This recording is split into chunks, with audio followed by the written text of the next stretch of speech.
demorar mais lento, porque nós vamos ter que aí fazer aí a exegese aí das formas de governo. Nós vamos ter que esticar o curso um dia, que é a boa notícia, e nós vamos fazer uma sessão extra na segunda-feira. Tá? Então, o Fábio, que eu imagino que seja o mais mal prejudicado, porque você não. Mas lá em Paranavaí, depois eu te dou um resumo lá. Tá? Então, na próxima segunda-feira, a gente vai fazer ainda aqui uma sessão extra, tá? Para terminar, porque nós não vamos conseguir chegar até sexta-feira no final do livro, precisamos chegar.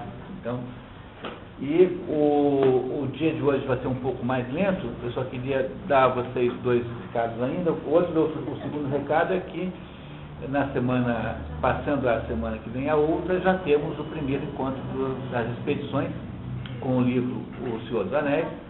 E quem for a essa a primeira sessão não terá então não perderá a minha imitação do Sméagol, que é genial. Eu vou imitar o Sméagol. Então, qual é o dia, padre, exatamente? 16. Então, dia 16 começa o programa normal de Expedições para o Mundo da Cultura. O primeiro encontro é aqui, depois na semana seguinte tem em São Paulo o primeiro, e depois na outra semana já tem aí em Paranavaí, Londrina e Maringá, possivelmente. Então, só para você botar na agenda, é muito possível que nós já tenhamos o folheto logo no primeiro encontro, que é uma coisa maravilhosa, inaudita até então. Né? Será aqui? Não, será, os encontros serão lá no CETEP, estão confirmados lá no CETEP, muito provavelmente na mesma sala que nós temos feito, quando vocês que têm ido lá, né? Naquela sala ali, no segundo andar ali. Bom, então, o programa Expedições para o Mundo da Cultura começa, então, a todo vapor, patrocinado pelo SESI, com o primeiro encontro lá já no CETEP e, possivelmente, já com o folheto do ano inteiro, aquele folheto bacaninha, bonitinho, para a gente não ter mais dúvidas sobre as datas. Estou preocupado com o Alexandre. Com quem? O Alexandre. Por quê? Ele estava lá fora e eu vi procurando alguma coisa na bolsa, procurando, esperando, né? Agora ele não subiu até agora. Ah, certo, ele encontrou o telefone da namorada. Finalmente. Acho que vamos. Daqui a pouco ele está aí, né? Muito bem. Então, como apoio ao nosso dia de hoje, há um esquema aí dentro do livro, no final dos anexos. Nós fizemos uma transcrição aqui para vocês, que é uma transcrição até para ficar mais fácil de ler e com algumas modificações, por favor, tá? Algumas modificações para que fique mais claro. Então, os autores dessa compilação aqui fizeram um resumo do capítulo que a gente vai ler hoje, com os diversos tipos de governo. Então, para a gente poder trabalhar melhor, então tem essa compilação aí que vai ajudar muito, tá? Nesse processo de analisar. Mas, Jorge, bem. Muito bem, pessoal. Vamos lá, então? Que tal? Nós estamos na página 105, 105. Todo mundo se encontrou? Esse é o capítulo mais assim, digamos, com maior.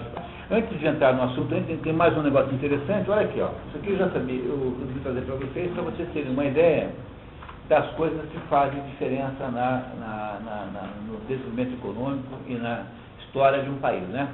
Então, tem nos Estados Unidos o chamado de Mercantile Library. Então, o centro, a biblioteca mercantil, digamos assim, melhor a tradução disso. Então, o que é isso? Eu descobri isso aqui ano passado. Alexandre, tudo bem? Tá. Então, bem-vindo. Tá? Então, o ano passado eu descobri isso porque para preparar o Robert Musil, aliás, o ano retrasado, né? Não foi ano passado.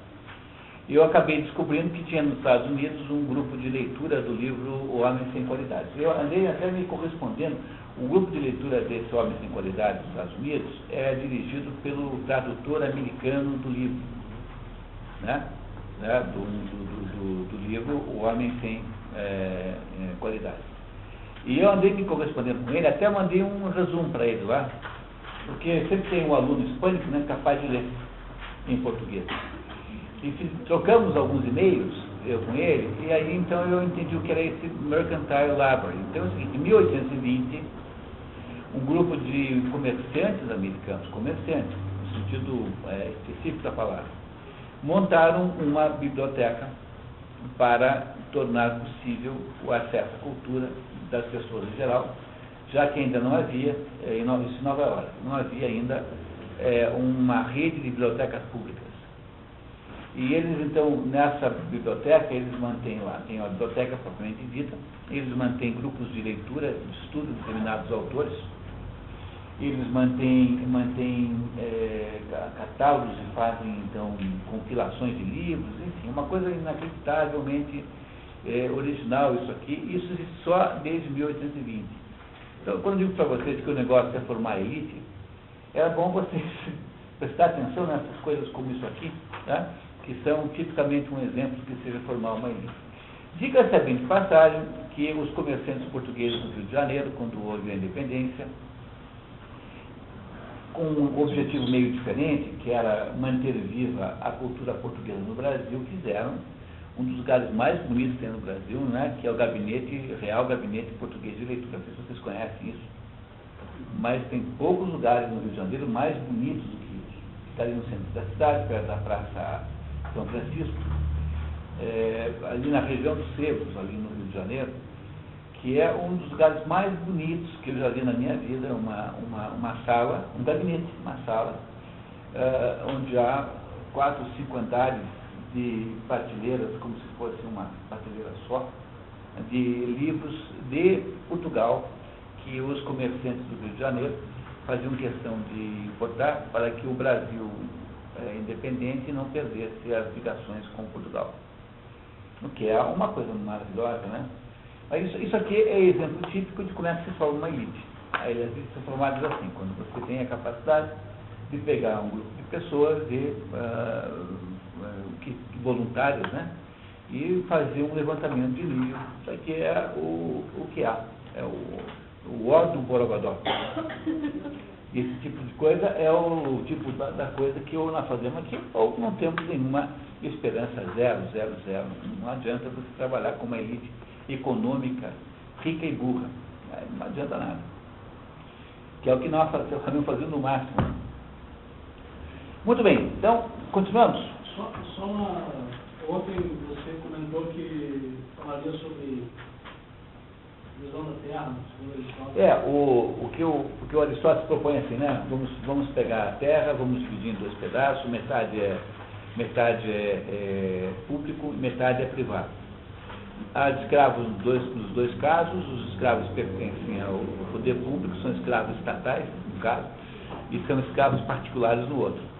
E com isso, com a razão pela qual ele propõe isso, é porque ele propõe que a parte dos cidadãos, porque percebo que ele não está falando de escravos, porque os escravos não são problema público, os escravos são problema particular. Não é um modo que o seu trator é um problema seu, se você põe óleo diesel nele ou não, o escravo é um problema do dono do escravo. Então, a relação a mediação entre patrão e escravo não é pública, é privada.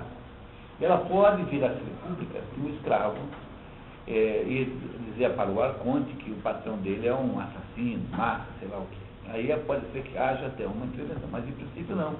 Porque o Estado não se envolve nas relações entre patrões e escravos.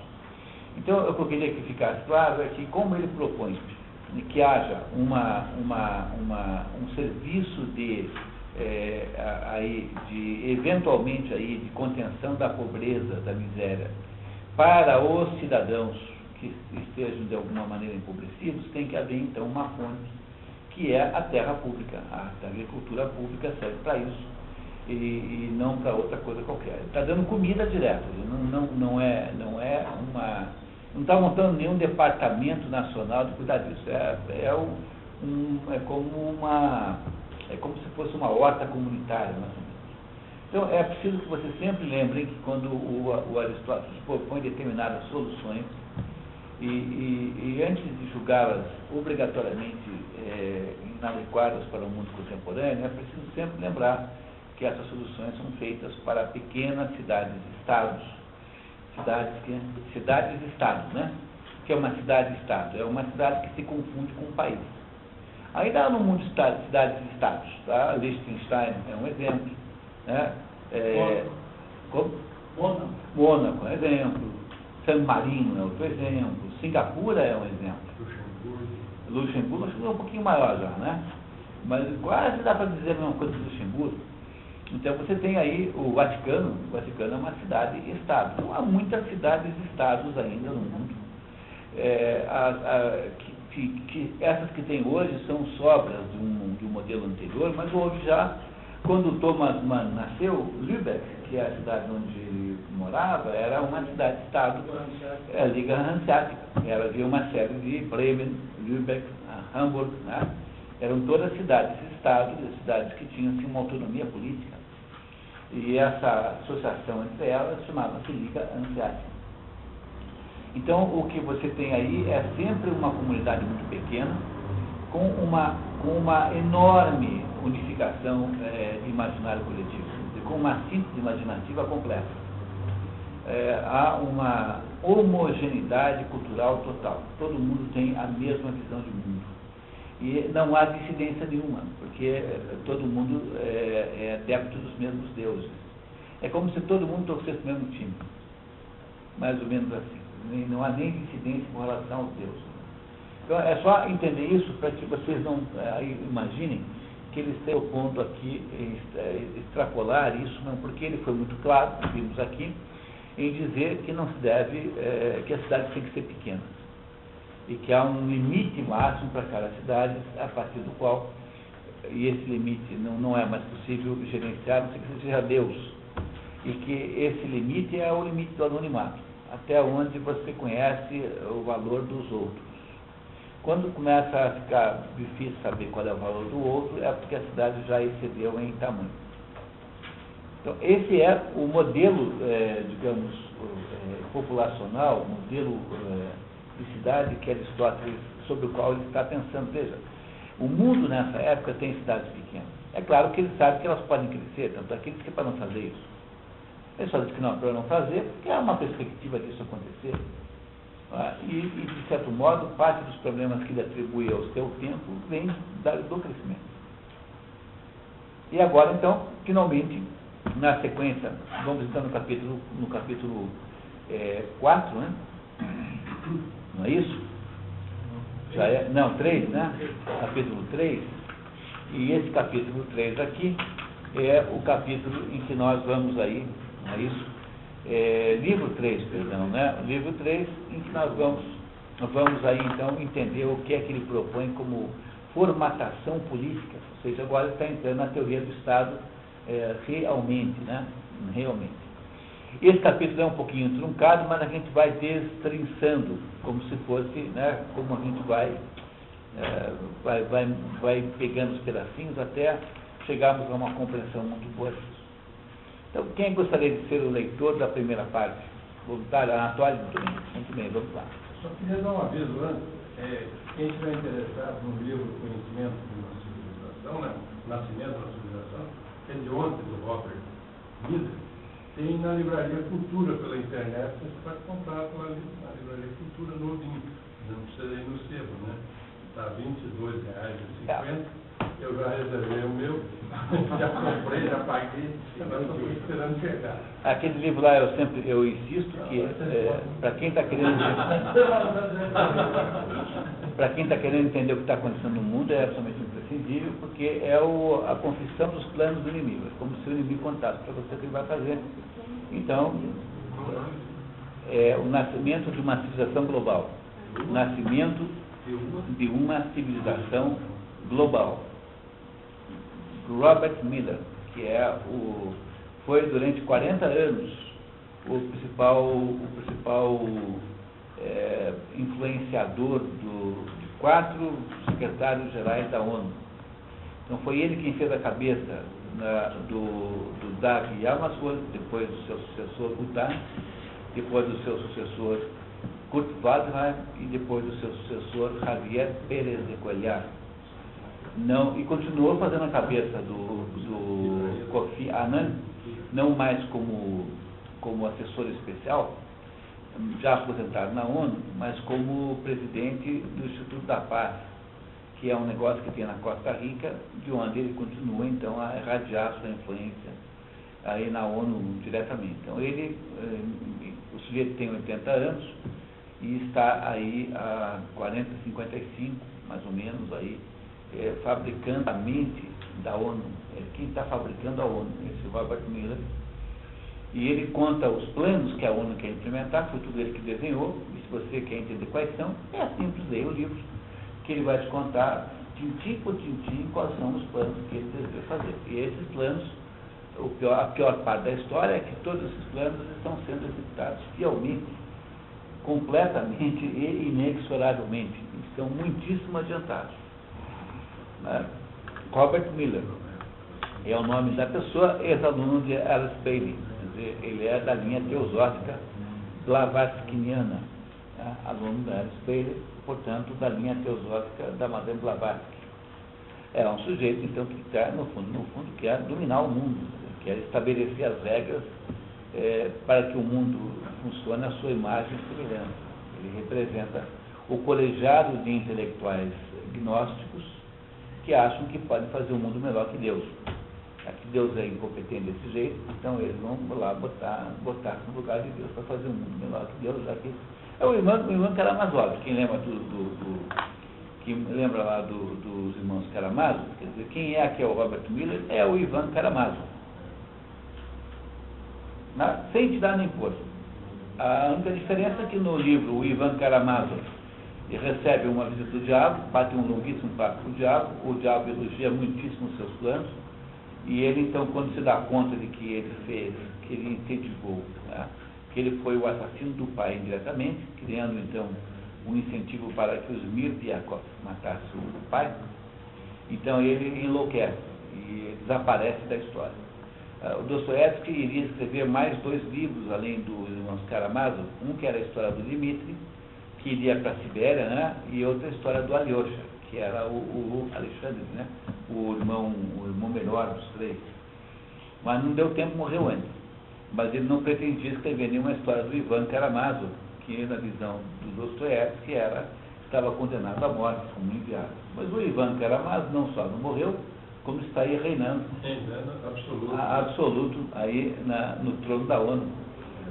O Robert Miller é o Ivan Karamazov, sem tirar nem pôr. Então, o Dostoiévski avisou há 120 anos que isso iria acontecer, e aconteceu inexoravelmente. Então, qual é a única possibilidade de você compreender isso? A única possibilidade, o único antídoto contra a babaquice, contra a trouxice, é você ter cultura. Porque se você não tem uma boa cultura, você cai em todas, você nem presta atenção.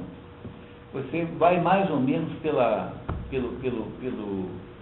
andar do tropel, e vai embora junto, assim, como gado, repetindo as coisas, como se faz nesse assunto ambientalista, por exemplo, que é a maior tapeação que alguém já inventou. O aquecimento global é a maior fraude, tapeação, maior sacanagem que se inventou nos últimos tempos, e que as pessoas não têm nem o cuidado de pensar, refletir um pouquinho sobre o que está acontecendo. E essas coisas, portanto, não são ingênuas, elas são industrializadoras da nossa ingenuidade benigna. As pessoas boas, que têm uma bondade natural, são todas vítimas, em primeiro lugar, dessas coisas todas aí, urdidas com muita sofisticação, engenharia de manipulação de grupos por essa turma. Olha, pessoal, são 50 anos de teorias sobre sistemas, teoria dos sistemas. Tudo isso tem uma ligação com isso. Esse negócio de dinâmica de grupo, tudo isso tem uma espécie de engenharia do consentimento por trás disso. São técnicas pelas quais você produz uma engenharia do consentimento humano. Tudo isso está associado lá a um sujeito chamado Lessing, que é um judeu alemão, que percebeu, lá em 1930, alguma coisa, que quando você tem um grupo de pessoas, e esse grupo de pessoas tem alguma dissidência, há meios de a pressão do grupo em volta contornar qualquer uma. Então, dessa técnica que nascem todas as técnicas modernas de desenvolvimento de grupo, de controle de grupo. Depois, em algumas universidades americanas, as técnicas todas de lavagem cerebral, de mensagem subliminar. O século XX foi um século absolutamente lotado de processos manipulativos. De PNL, né? Todos os processos aí manipulativos. Então é preciso ter um pouquinho de malícia, tá? Até para perceber que a gente pode estar sendo vítima de um processo, porque é muito diferente alguém dizer para você assim, olha, eu penso isso. Uma coisa com que você concorda ou discorda. Agora, o modo como você convence as pessoas disso, daquilo, é que é cada vez mais maligno, mais subliminar, mais imoral, mais desonesto. É esse mundo de inconsciência em que nós vivemos, que só se retoma a consciência quando você consegue retomar alguma visibilidade de alguma coisa. Então, antes de vocês chegarem, o Antônio hoje foi o campeão aqui, estava contando lá da história lá de uma foto que ele mandou pela internet, que tem lá um sujeito na missa com uma camisa com uma fotografia do diabo. Então, o problema ali não é que é alguém fazendo uma agressão à igreja. Não é alguém que foi para a igreja de propósito. É um sujeito que não tem mais ideia de que possa haver contradição entre essas duas coisas. Ele não deu conta que talvez não fosse uma boa ideia fazer. Ele perdeu a consciência da contradição. Como é que você faz as pessoas aceitarem qualquer coisa? Você manipula a sua noção de realidade. Quando você vê um filme como aquele Quem Somos Nós, então você percebe que o que aquele filme faz é minar a coisa mais forte que há dentro de alguém, que é a noção de que há coisas que são imaginação e há coisas que são realidade. Porque quando você é criança, você não sabe bem isso. A criança é onipotente. A criança é onipotente, tem uma idade assim que eles se jogam no chão, no shopping center, ficam esperneando no chão, assim, que é uma vergonha. A criança é onipotente. Tá? E depois o sujeito vai ficando onipotente quando ele vai percebendo que existe uma coisa chamada esfera do desejo e há uma coisa chamada esfera da realidade, e essas duas coisas estão frequentemente em conflito. Então, você fica adulto quando se descobre que existe uma coisa chamada realidade, que é justamente aquilo que resiste aos seus desejos. Então, para você poder... E essa noção de que há o imaginário, o imaginativo e o real, é que leva em seguida a uma noção de que é uma coisa certa e uma coisa errada. A noção de certo e errado, ela obrigatoriamente está associada à noção de imaginário e real. Então, se você está querendo destruir a noção de certo e errado para colocar outra no lugar, a primeira coisa que você tem que fazer é destruir a noção de imaginário e de real. Porque quando você destrói essa noção, você então consegue implantar na cabeça do sujeito, não processo de lavagem cerebral, uma nova ética. Então você pega o livro lá do Robert Miller, ele não para, ele não para de falar, é preciso criar uma nova ética mundial, uma ética não associada às religiões, não associada aos valores antigos, aos valores nacionais. Que ética é essa? É uma ética que ele que acha que lá na ONU, então, ele vai criar elementos para fazer com que a gente saia por aí com aquele jeitão de Robert Miller, né? Todas as pessoas serão maravilhosas. Ele é um fabricante de pessoas maravilhosas. Então, esse é o plano que está acontecendo aí atrás. Então, para vocês não acharem que eu estou exagerando, então é que eu sugiro que vocês leiam um livro dele para entender o que é que o sujeito que fez a agenda da ONU durante 60 anos, né? os últimos 60 anos da ONU, foi ele que fez a agenda, 55 pelo menos, a acha do mundo. Se a ONU não é a imagem desse cara, será de quem? Mas levando essas considerações aí, falando para o lado empresarial, você imagina, se você tiver resistência a qualquer programa, PNL, qualquer coisa assim, você não é resistência, se você ia falar, lá aqui, né? Porque eu vejo na empresa que trabalho tem Adeptos, tem muitos adeptos. Tem muitos não, aqui.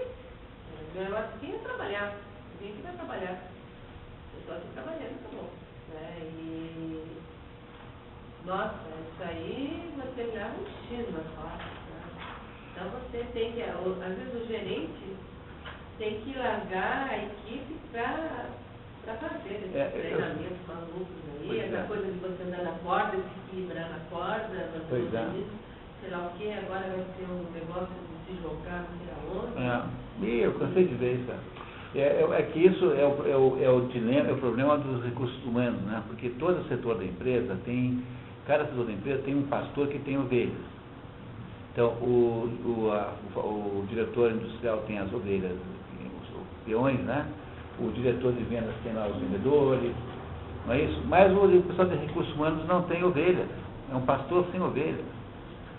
Então, o que ele faz? Ele fica tentando seduzir as ovelhas alheias, transformando o Departamento de Recursos Humanos numa mistura de Muro das Lamentações com o Tribunal das Pequenas Causas.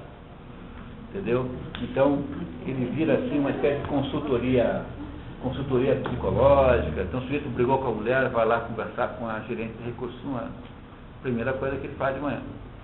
Tá? Então, o Departamento de Recursos Humanos vive de novidades, de fazer industrialização de novidades. Então, você aparece com essas coisas e eles compram correndo, porque parece que isso é uma coisa novidadeira. Essa é a razão pela qual esses assuntos aí estão aí impregnando as empresas todas. Porque tem uma novidade cada 3 meses. Se não tiver alguma novidade, não serve. Então, é impossível você dizer para um departamento de recursos humanos que um livro escrito há 2.500 anos é mais importante do que todos os livros escritos no ano passado, digamos assim, no mundo. Isso não, porque há departamentos de recursos humanos que ficam olhando a data do livro, do texto, para ver se devem levá-lo em conta. Se não for assim, do ano passado já não serve mais. É uma coisa tão lamentável e tão infantil, você não imagina o tamanho assim. Olha, você estive lá naquela empresa, não citar o nome, a VEG, né? Que eu vi que aqueles 3 donos presos alemães lá, que é o nome VEG, que é o militar, né? Não é, né? Egon João da Silva. O outro é o Wegener e o outro é o Geras, né? Geras, Wolfgang e Egon. Bom, eu fiquei fascinada com eles, porque eles não foram adeptos à reengenharia, à reestruturação, eles não aceitam nada disso. Crescimento da VEG por ano. O ano passado era 20%. Pois é. É que... Trabalho. Bom, mas a gente passaria a noite aqui falando disso, né? Porque é um assunto enorme, né? Bom, então, nós estamos aqui, então pegamos o turno do tempo, né? Como aqueles 2 lá do filme, que por uma coisa incrível, sempre cai num lugar onde falam inglês. E nunca cai assim num dia que não está acontecendo nada. Né? Então, essas contradições dos filmes, por exemplo, a que mais me amola é que aquele pessoal lá do Zorro, Los Angeles, né, aquela cidade, os únicos 2 fulanos que usam bigode é o Diego e o Zorro. Ninguém consegue perceber que é o Zorro. Eu acho aquilo o fim do mundo. Eu fico vendo aquele negócio e vou ficando irritado o tempo todo. Não é possível. Né? Essa é a única possibilidade que explica isso mesmo. Né? A gente faz de conta que é assim mesmo. Bom, então, voltando aqui para o nosso Aristóteles, na página 105, o nosso voluntário é o Anatório, não é? Anatório. Então, se você topar, vamos lá, começamos. Vamos nessa. das diversas formas de governo. A Constituição Integral diz, primeiro, de quem é e de que espécie de pessoas o Estado deve ser composto. De quem e de que espécie, de quem e de que tipo, né? Quantas e que tipo. Segundo, como deve ser governado para ser feliz e florescente. Esse segundo ponto de vista leva-nos, naturalmente, ao exame dessas questões. Há apenas uma forma de governo ou várias? Se houver várias, quantas e quais são?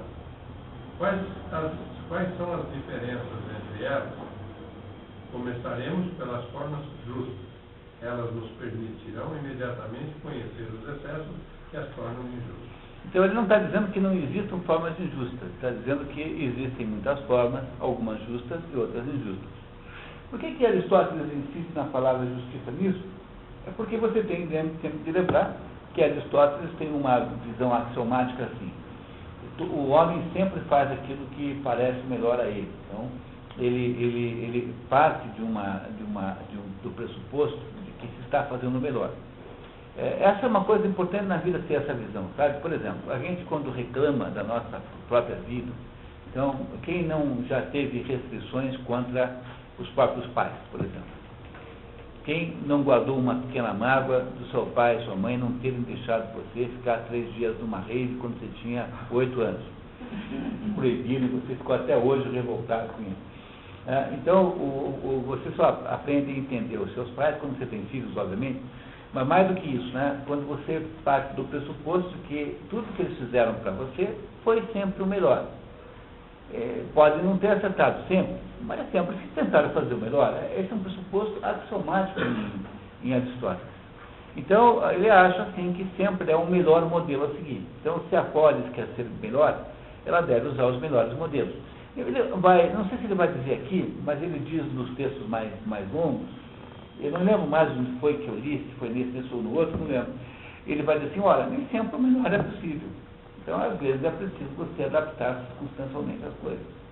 Mas, entre as possibilidades, a menos má, né? A menos ruim, é sempre a solução. Então, é preciso ter uma visão axiomática assim, senão a gente passa a vida numa atitude de suspeição contra tudo.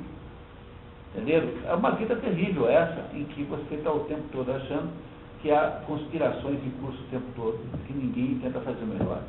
Quando, na verdade, isso é uma coisa que eu entendi como consultor de empresas, aquilo que você chama de problema, hoje, que estão à sua frente ali naquela organização, são as soluções para os problemas que tinham antes. Entenderam? Aquilo que é problema hoje é, na verdade, o efeito colateral de uma solução que foi dada para um problema que havia antes de você.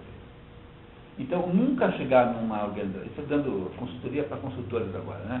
Então, nunca chegar numa organização e julgar que aquele erro veio do ar, nasceu espontaneamente, porque, no fundo, aquele problema, se é que existe, ele é o resultado de uma solução. E quando você resolve o problema número 1 da empresa, sempre o número 2 toma o lugar do primeiro. Portanto, é inútil tentar resolver todos. Você vai passar a vida fazendo isso, mas sempre haverá um problema grandão. Porque o primeiro resolvido, o segundo automaticamente toma o lugar daquele. Então, há um axioma em Aristóteles de que o ser humano sempre tenta fazer o melhor. Pode não, às vezes não tentar. Por exemplo, pode ter uma pessoa má que queira fazer o mal explicitamente, porque o mal, sob o ponto de vista metafísico, ele é a ausência de bem. Mas, sob o ponto de vista concreto, ele é mal mesmo. Né? Mal mesmo. Alguém que é capaz de fazer uma brutalidade, uma barbaridade. Pois este ato, né, mal que o ser humano é capaz de cometer é uma acidentalidade dentro de uma proposição maior de que o ser humano tem que fazer o bem. Ele é uma acidentalidade dentro da normalidade. E aquilo que é acidental não pode modificar a essência. Quando eu pinto um avião com as cores da Air France, eu não estou mudando a natureza do avião. Então, uma acidentalidade é sempre secundária. Então, mesmo apesar de que é possível cometer maus atos, seja porque eles eram intencionalmente maus, ou porque você foi incompetente em fazer os bons, Este fato não reduz a razão que tem Aristóteles em pressupor que os seres humanos fazem as coisas bem, em primeiro lugar, para o bem em primeiro lugar. É um axioma natural em Aristóteles. De parte disso o tempo todo. Continuamos. Podia falar um pouquinho sobre isso rapidinho, para não atrapalhar muito também. Claro. Eu aprendi também, né, nessa área de consultoria, de que a solução dos problemas nunca pode ser simples. Não existem soluções simples para os problemas. As soluções sempre são complexas. As soluções simples eram sempre outros problemas. Você pega, eu vou dar 2 exemplos. Você pega, por exemplo, o problema habitacional. O prefeito da cidade resolve contratar a Coab para fazer um conjunto habitacional lá, onde tem uma favela e coisa e tal, e bota lá um monte de casas. E ele acha que isso é um problema assim para estar resolvendo o problema da moradia. Só que a solução desse problema gerou uma infinidade de outros problemas que ele vai ter que resolver. Não é simples. Primeiro, tem linha de ônibus. Ele construiu casas populares, mas não tem linha de ônibus. Aí ele descobriu que não tem energia elétrica. Depois descobriu que não tem água potável. Não, e ele inaugurou 5 mil casas, no dia seguinte tem 5 mil imigrantes que vão para lá, porque agora tem casa, então a quantidade de 100 casas continua a mesma. Aí ele não previu escola, aí precisa ter escola, e assim vai. Aí tem que ter escola, tem que ter prédio, tem que ter professor, tem que ter contratação de... Então os problemas, a solução dos problemas jamais devem ser implementadas pela sua simplicidade. Outro exemplo, lá em Medianeira, o prefeito lá no passado, não sei quantos anos atrás, resolveu plantar manga na cidade. Ele achou que ia ficar bonito e coisa e tal. Plantou 40 mil pés de manga. Hoje é o maior problema do mundo, porque as pessoas pisam nas mangas, caem, levam tombo, escorrega, porque você imagina uma cidade como Medianeira, com 40 mil pés de manga, produzindo manga doidada, eles não sabem o que fazer. Por aí, não, está dando um pé de manga para cada 27 moradores. Imagina. Muito bem. Vamos contar as mangas, então? Bom, continuando. Os critérios distintivos, número e justiça. O governo é exercício do poder supremo da cidade. Esse poder só poderia estar ou nas mãos de um só, ou da minoria, ou da maioria das pessoas. Um típico raciocínio aristotélico, né? Então, ele, antes de qualquer coisa, estuda as possibilidades do problema, ele analisa, né? Chama-se analítica. Ele pega e estabelece o rol de possibilidades de alguma coisa. Então, um só, ou é um pequeno grupo, ou um grande grupo. Então, é aí que o poder pode estar, só nessas 3 situações. É isso? Quando o monarca, a minoria ou a maioria não buscam uns ou os outros, senão a felicidade geral, o governo é necessariamente justo. Então, ele estabeleceu o critério de justiça. É quando seja um pequeno grupo, seja a maioria, estão buscando a felicidade geral. Então, quando está assim, o governo é justo. É para isso que ele serve, tá? Tudo bem. Mas, se ele visa ao interesse particular do príncipe, ou de outros chefes, há um desvio. Príncipe aqui é uma expressão assim já maquiavélica, né? Príncipe não é um governante, né? Não é uma expressão que existia no tempo dos gregos, né? Então o príncipe aqui já é uma espécie de contaminação maquiavélica da linguagem do tradutor. O interesse deve ser comum a todos, ou, se não o for, não são mais cidadãos. Chamamos monarquia. Então vocês compreenderam, né? Tem 3 formas de governo. Do poucos ou muitos. Essas 3 formas podem ser justas se, seja quem for, esteja procurando a felicidade coletiva.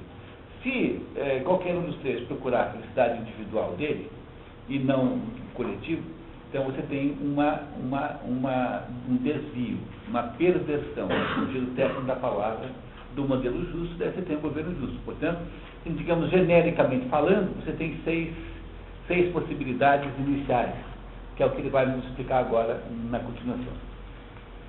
Chamamos monarquia a cidade em que o governo que visa a esse interesse comum pertence a um só. Aristocracia, aquele em que é confiado a mais de um. Dominação tomada ou do fato de que as poucas pessoas a que o governo é confiado são escolhidas entre as mais honestas, ou de que elas só têm em vista o maior bem do Estado e de seus membros. República, aquele em que a multidão governa para a utilidade pública. Este nome também é comum a todos os Estados. Então, o nome república aqui tem dois problemas. Primeiro, que é uma tradução um pouco, novamente, um pouco discutível. O Cury traduz por governo constitucional, tá? Porque ele também não sabia muito bem o que fazer, sabe? Essa que é a verdade. Existe em outros lugares a tradução politeia, que é uma outra maneira de traduzir. Então, aqui há uma dificuldade de traduzir essa palavra. Mas a dificuldade aqui é duplicada, porque além de república representar para Aristóteles e esse governo em que há uma maioria que produz o bem de todos, ele está dizendo que também chama-se de república todos os outros governos, todos os outros métodos de governo. Então, a república, a expressão a república aqui vai nos atrapalhar muitíssimo, e ela é uma expressão de uma grande ambiguidade, né, e de multiplicidade de sentidos. Agora vamos nos safar, mesmo assim passaremos por esse problema aí. Tá? Então, repare que a palavra aristocracia, aristos é melhor, né, em grego, então é o governo dos melhores. Quem quiser entender o que é uma aristocracia, há pouquíssimos exemplos concretos. Aristóteles admite que não se consegue achar aristocracia em lugar nenhum. Um modelo mítico de aristocracia é aquele que você tem na ópera A Flauta Mágica, de Mozart, que é o próprio conceito de maçonaria, né? Aquela ópera, né, na Flauta Mágica de Mozart, é uma alegoria sobre a maçonaria, e a maçonaria seria dirigida teoricamente pelos homens melhores. O Zarastro é o chefe o Zarastro, que é a personagem, digamos assim, mais imponente, né, da ópera. A ópera é maravilhosa, foi quase o último trabalho de Mozart. Depois disso veio o Requiem. Foi assim, o penúltimo ou antepenúltimo trabalho que Mozart escreveu em vida. Aí, só podia assim, né? Antes do Salieri matar. Antes do Salieri, sacana, né, ter tirado o Mozart na cova. Mas aquela sociedade lá, né, que tem que impõe ao Pamino aquelas provas todas para que ele possa casar com a Tamina, é uma sociedade maçônica dirigida pelos anciãos notáveis. Então, isso é tipicamente um exemplo de aristocracia. Então, ele diz que isso é um governo justo, mas depois ele vai dizer lá para frente que isso é difícil de encontrar na prática. Tá? Então, vamos esperar que ele nos conte isso por conta dele mesmo. Todos esses termos são bem escolhidos. Poucos homens excelem em mérito. Contudo, é possível que haja um ou alguns, em pequeno número, mas é difícil que se encontrem muitos homens eminentes em todos os gêneros, sobretudo na espécie de valor que a profissão militar exige. Ele só pode ser adquirido nas nações guerreiras. Assim, a parte principal de tal cidade consiste em homens de guerra e seus primeiros cidadãos são os que portam armas. Essas três formas podem degenerar: a monarquia em tirania, a aristocracia em oligarquia, a república em democracia. Então, a democracia para Aristóteles é uma forma degenerada de governo. E, assim, o monarca, quando é bom, é monarca, quando ele é mau, é tirano. A aristocracia, quando é feita por notáveis para o bem de todos, é aristocracia. Quando ela quando se transforma num pequeno grupo, né, uma oligocracia. Na verdade, aqui também há uma espécie de armadilha linguística, porque eu posso também partir do outro lado, né? Dizer, o que é oligo em grego? Pouco. Oligocracia é governo dos poucos. Então eu posso também dizer, depois o próprio Aristóteles fará essa inversão mais para frente, que na verdade a aristocracia é um tipo de oligocracia. Como há outras oligocracias que são feitas não por nomes notáveis, como na aristocracia, mas, por exemplo, pelos ricos. Então chama-se plutocracia. Pluto com L, entre o P e o U. Né? Plutocracia é o governo dos ricos. Então o Aristóteles começa falando do governo ideal, porque veja, ele tem um problema aqui que se ele estivesse escrevendo um livro, ele resolveria isso. Mas está dando uma aula, né? Então ele diz assim, olha, o governo ideal é o seguinte, quando você consegue que o rei bom, quando você consegue os melhores, quando o rei bom governa, quando os melhores governam, quando o melhor do povo governa. Tá? Então isso são as formas ideais. Mas então ele é obrigado em seguida, daqui a pouquinho vocês verão, a recuar e tentar teorizar isso melhor, daí ele inverterá, ele vai dizer, bom, se também existe uma forma digamos, desviada de aristocracia, que é a oligocracia, então eu tenho que partir do contrário, porque eu tenho que considerar a aristocracia apenas como uma das formas em que uma minoria governa. Então ele terá que fazer essa manobrazinha e vai gerar um pouquinho de confusão se a gente não tiver prestado atenção nesse ponto, já vai ficar claro isso. Alexandre, diga. Fazer essa pergunta para o ciclo de bom palestra. Existe essa conjugação do verbo aqui? Selling? Não sei. É possível que sim. Teria que olhar no dicionário de verbos. Pode ser que seja, não tenho certeza. O português dessa tradução não é maravilhoso, não. Tem alguns problemas. Tá?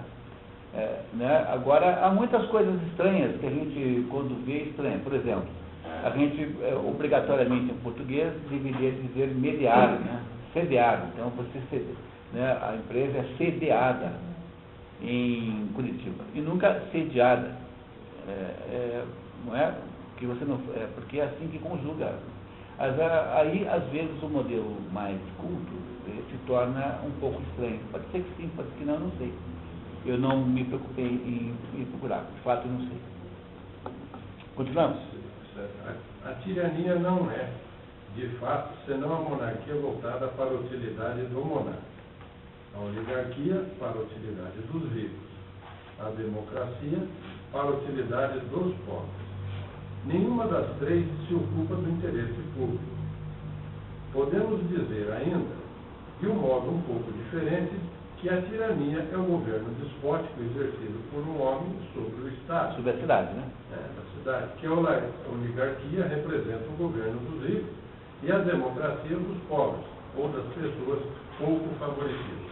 Então, parece estranho alguém moderno que ele possa ter restrições à democracia, porque na medida em que a democracia ela deriva para atender exclusivamente o que a população quer, ela tende ao fracasso, porque vocês lembram do negócio do Abraham Lincoln, uma série de conselhos e tal, assim, não adianta você matar os ricos, porque o mundo em que houvesse uma distribuição de renda absolutamente igual, digamos assim, em que o índice de Gini fosse igual a zero. Você sabe, os economistas medem a concentração de renda pelo índice de Gini, que vai de 0 a 1. 1 é quando uma pessoa só tem toda a renda e os outros têm 0. E 0 é quando todos têm o mesmo dinheiro. Todos têm a mesma quantidade de dinheiro no bolso. Pois, tanto uma coisa como a outra é absolutamente inviável. Porque, por exemplo, você pega Bangladesh. Bangladesh tem uma distribuição de renda melhor que o Brasil. Mas ninguém, jamais, nenhum de vocês vai querer morar lá. Porque todo mundo ganha a mesma coisa, mas são todos miseráveis parelhos. Então, há de haver alguma concentração de renda, sempre é necessário, porque você precisa ter investimento. O investimento só é possível se houver alguém que tenha excedente. Se o sujeito gasta todo o dinheirinho dele comprando pasta de dente, né, cesta básica e pagando passagem de ônibus, ele não guarda nada. Então, você só gera investimento na economia se tiver alguém com excedente. É por isso que nenhuma economia do mundo pode ter concentração de renda zero. Às vezes, uma excessiva concentração de renda, uma desconcentração, pode ser pior do que alguma concentração. Então, isso é para vocês nunca mais acreditarem na imprensa, quando todo ano aparece lá os dados sobre concentração de renda, todo ano diminui. E eles batem palmas para eles assim, puxa, o Brasil também, mas ainda estamos longe. E como eles não têm a menor ideia do que eles estão dizendo, eles então ficam perseguindo isso como se fosse uma meta existencial, quando na verdade é um dado econômico completamente secundário, que não tem nenhum valor se não for interpretado num contexto de dados econômicos. Porque sozinho esse dado não significa nada, é um dado enganoso. Tanto é que está cheio de países que têm concentração de renda menor do que no Brasil. Mas nós não íamos querer morar lá, não. Né? O Biratan Iori, que é presidente do Instituto Liberal, ele sempre diz que a fórmula das esquerdas brasileiras é que a soma das pobrezas é igual a riqueza. A soma das pobrezas é a riqueza. É isso mesmo. Continuamos. Discussão dos critérios. Vale a pena determos em alguma dessas formas para esclarecer as dúvidas que suscitam. Quando não nos limitamos à prática de uma arte, mas nos elevamos ao conhecimento de seus princípios... Quer dizer, vamos para a filosofia, né? Então, não estamos fabricando objetos de marcenaria, estamos pensando nos princípios. Então, agora, quando a gente vai para o pensamento filosófico... Não devemos omitir nada, nem nada tratar ligeiramente. Essa é a tal da simplicidade que eu falei, né? É preciso, sobre cada ponto, achar a verdade em sua maior evidência. Eis o início, uma primeira crítica das definições que acabamos de dar. Significando a democracia propriamente o poder da multidão e a oligarquia o da minoria, nossa definição não se revelaria falsa se houvesse mais ricos do que pobres e fosse a maioria de ricos que governassem, ou, ao contrário, sendo eles superiores em número, fossem governados por um número menor de pobres. Está dizendo assim, né? Está dizendo que a gente tem que perguntar se está certo mesmo que ele acabou de aproximar, se ele está testando a própria afirmação, dizendo, mas e se tivesse mais pobres, mais rico do que pobre? Então, valeria o mesmo critério? Tá, ele vai explicar se vale ou não vale. Suponhamos ainda o menor número para os ricos e a multidão para os pobres. Se não houver outras espécies de cidades, a não ser as 6 que numeramos, a que classe pertencerão as últimas que acabamos de imaginar? Aquela em que domina a multidão dos ricos ou aquela em que se sobressai uma minoria de pobres? Deveríamos inventar nomes para elas? Não é preciso. A minoria e a maioria devem ser encaradas apenas como acidentes. Um da oligarquia, outro da democracia, sendo comum em todos os lugares que haja poucos ricos e muitos pobres. É isso, quer dizer, o conceito de acidente em Aristóteles é um conceito lógico e é um conceito da maior importância, porque ele ajuda a gente a não tomar a exceção pela regra. Então, toda vez que eu afirmo alguma coisa, mas eu tenho um tio que não sei o que, bom, mas está certo, de vez em quando acontece assim de alguém sair do padrão, mas essa exceção, não sendo num contexto de causalidade, porque no contexto de causalidade é diferente. Quando eu afirmo assim, toda doença hepatite é causada por determinado micróbio. Você tem uma hepatite que não foi causada por esse micróbio, eu posso muito bem dizer que a minha definição está errada.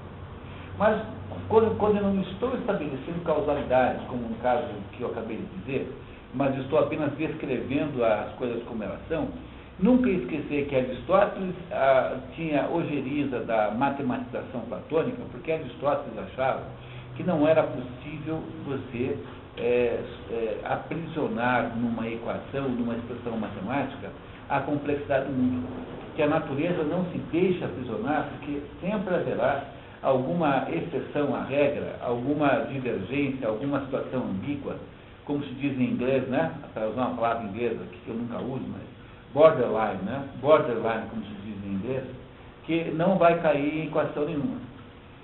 Depois vieram os físicos dizendo que quando a gente investiga o mundo pequeno, não é possível descobrir que nós estamos de fato, não é possível ter certeza que aquilo que você investiga é o que está lá. Não é o mesmo argumento de Aristóteles, preste atenção. Né? O argumento de Aristóteles é assim, há uma aleatoriedade na natureza que não pode ser considerada permanente. Quem está fazendo a mesma ideia, o mesmo conceito, são dois sujeitos, sobretudo um moderno chamado Rupert Sheldrake, que é um sujeito que eu tenho contado aí para alguns dos meus alunos aí, que tem uma das mais incríveis e interessantes teorias biológicas da atualidade, que é a ideia de que a natureza, na verdade, não tem regras, não tem leis, a natureza tem hábitos. Não só a natureza física inanimada, quanto toda a natureza física. E esses hábitos são expressos, estão encapsulados num negócio chamado campo mórfico. E o campo mórfico é aquilo que unifica coisas da mesma espécie. Então, essa teoria do Sheldrake, que é uma maravilha extraordinária, embora ele não saiba explicar porquê, é uma das mais importantes possibilidades de compreensão das coisas humanas, a teoria da ressonância mórfica do Rupert Sheldrake.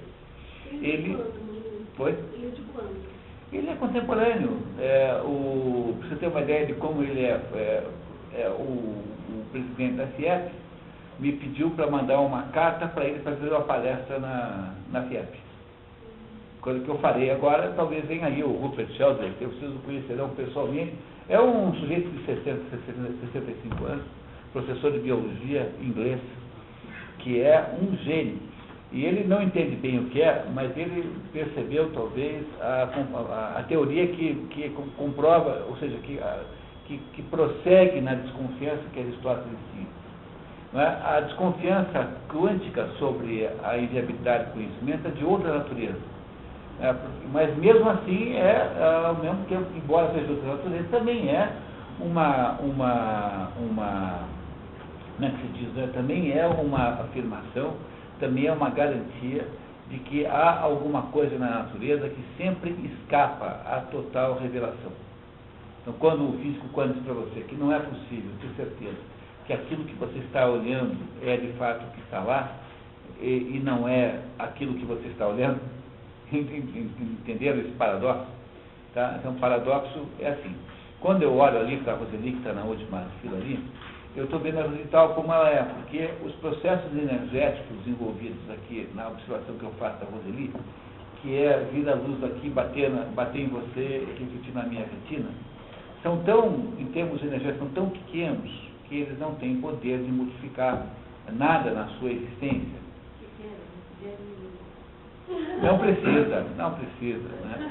Agora, quando você investiga uma coisa muito pequena, o que você faz para fazer isso envolve uma carga energética que é do mesmo tamanho do assunto investigado. Então, você não sabe se aquilo que você está vendo, você está vendo porque você está vendo, ou seja, é resultado do efeito energético da observação, ou se aquilo é assim mesmo. Entenderam que o argumento quântico quanto à dificuldade de conhecimento não é o mesmo argumento do Aristóteles, mas os dois convergem no sentido de gerar uma certa modéstia, de que as coisas podem não ser assim tão fáceis como nós achamos que são, né? Então, quando o Aristóteles então tinha a maior dificuldade do mundo em aderir a qualquer tendência matematizante, que é para onde estava indo a escola de Platão. E essa é a razão pela qual ele monta o Liceu, que ele diverge de Platão como conceituação de abordagem filosófica. E vai para uma abordagem filosófica contrária, então, até mesmo para uma abordagem filosófica que permite você viver com a incerteza. Porque a primeira regra, agora cá entre nós, né? A primeira regra para você poder pensar filosoficamente é assim: tem coisa que você nunca vai saber. Se você não sabe lidar com isso, você não consegue ser filósofo. Porque a pretensão a achar que tudo está ao seu alcance e é só uma questão de técnica, é uma pretensão antifilosófica, profundamente antifilosófica. Então você precisa entender desde logo que é um pedaço da realidade que é impenetrável e que não só é penetrado aos olhos de Deus. Nós não saberemos jamais. Se você não consegue viver com essa dúvida, você não tem uma vocação filosófica. Ou seja, a principal característica de quem se dedica a assuntos filosóficos é a capacidade de viver sob tensão. A tensão de estar o tempo todo encontrando situações insolúveis. A tensão que há naturalmente entre a abordagem de Platão e a abordagem de Aristóteles. A abordagem, a tensão é a seguinte: as coisas todas pertencem a uma espécie. No entanto, elas existem individualmente. Então, essa é uma tensão insolúvel. Então, ao mesmo tempo que as coisas se parecem, portanto, pertencem a uma espécie, elas só existem como indivíduos. Pois isso é insolúvel. Se você não consegue viver com isso, se isso acaba com a sua existência, não vai ser filósofo. Não funciona assim. Contador não tem esses problemas, entendeu? O contador sempre descobre que o ativo igual ao passivo, exceto numa única hipótese, que quando o balanço está errado. O resto das vezes está sempre igual. Continuamos. A esquisitice desses casos particulares não deve, portanto, impedir que a oligarquia se distingua pela riqueza e a democracia pela pobreza. Então, casos particulares, acidentes, o que é acidente e o que é essência. Então, o conceito que eu queria que vocês não esquecessem é que Aristóteles trabalha com a ideia de essência, que é alguma coisa que é imanente àquela determinada, àquele ser, e o acidente, que é alguma coisa que não é imanente. Então, pode acontecer que não irá descaracterizar o ser. Assim, quer formem a minoria ou a maioria, se são os ricos que comandam, será sempre a oligarquia. Se são os pobres, a democracia. Lembra que o que está chamando de oligarquia é o que nós chamaríamos aqui, se fosse fazer uma revisão, plutocracia, Não é isso? Oligarquia no sentido de ser o governo dos ricos, que é mais especificamente chamado de plutocracia. Mais uma vez, é um acaso muito raro que haja poucos pobres e muitos ricos. A não ser em Monte Carlo. Monte Carlo deve ser o caso, sei lá.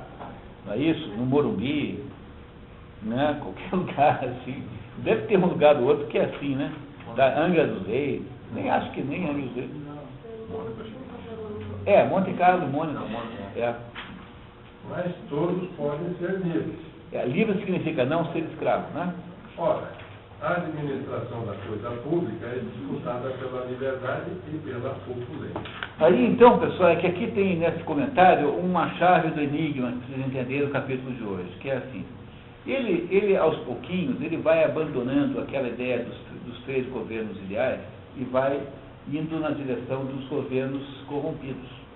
Mas ele não defende os governos corrompidos. Ele vai dizer lá na frente que quando você casa determinados aspectos da oligarquia, que é uma corrupção da aristocracia, com determinados aspectos da democracia, que é uma corrupção da sociedade constitucional, o que eles chamam de república, você descobre que também pode dar certo. Então, na verdade, o que o Aristóteles fará depois é defender um modelo democrático de existência, muito interessante. Mas ele agora está dizendo que, no fundo, na prática, o que está em briga é o direito de que as pessoas têm de serem participantes do processo político por serem cidadãos, homens livres, e o direito que tem, e a vontade que os ricos têm de mandar. No fundo, é um embate entre democracia e oligarquia. Como é esse o embate final, a solução que ele dará para esse problema vai mais ou menos desenvolver uma ligação dessas duas coisas, mas eu não contarei mais nada, porque logo em seguida o próprio Aristóteles nos contará muito melhor do que eu sou capaz de fazer. A causa de tantas espécies de governos é a quantidade das diversas partes de cada cidade. Pode-se ver que eles são compostos de famílias, que nesta multidão uns são ricos, outros pobres e outros estão numa situação média. Que entre os pobres e os ricos, uns se dedicam à profissão das armas, outros permanecem civis. Que entre aqueles que formam o que chamamos de povo, uns são lavradores, outros mercadores, outros ainda artesãos e trabalhadores manuais. Que entre os pobres, os próprios nobres, também há diferença pela riqueza e extensão do patrimônio, que permite a alguns deles, entre outras coisas, criar cavalos, o que não é fácil para os de fortuna medíocre. Repare que naquela época já existia essa lei, né? As 3 coisas que cabem qualquer fortuna. Cavalo no prado, né? Barco iate no Yacht Club e amante argentina. Então hoje em dia, né, que são as coisas que acabam em qualquer fortuna, são essas 3 coisas. Está vendo? Pelo menos o cavalo aqui já tinha na época, já estava considerado aqui, né? Não tinha Argentina ainda, né? A não ser naquela modinha portuguesa. Vocês conhecem a modinha portuguesa genial? Que diz assim, e dizem que somos burros, mas viemos de Portugal e descobrimos o Brasil. Muito mais burra a Argentina, que estava a tal lado e não viu.